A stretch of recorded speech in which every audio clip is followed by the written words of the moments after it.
Quay phim mấy con gà. Trời ơi, Rảnh mà. chụp tao nè, đủ mẹ chụp mấy gà làm cái gì? Bà xấu.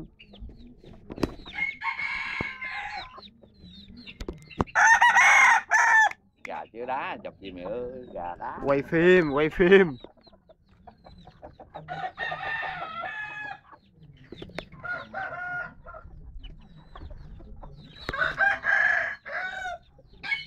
Mẹ mày thấy gà mẹ Duy Long.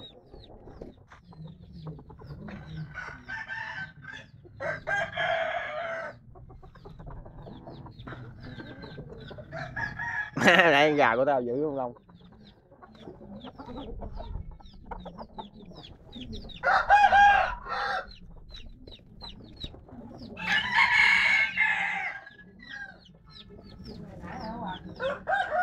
Gà tre đâu á.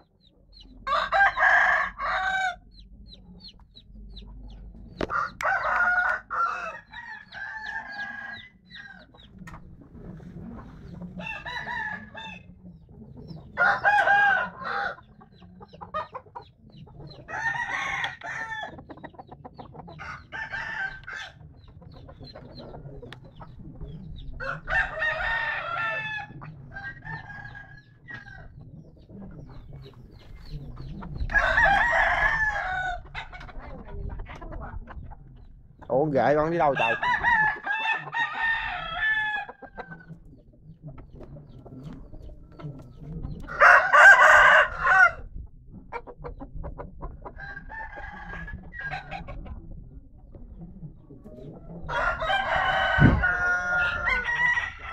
Hả? Chiều tao biết.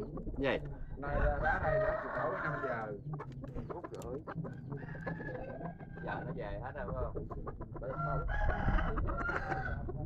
Trời chú Bảy nhìn lại con kia, con này đâu có khác gì nhau đâu chú Bảy. Con đó với con này giờ nhìn con này cũng đâu khác gì đâu.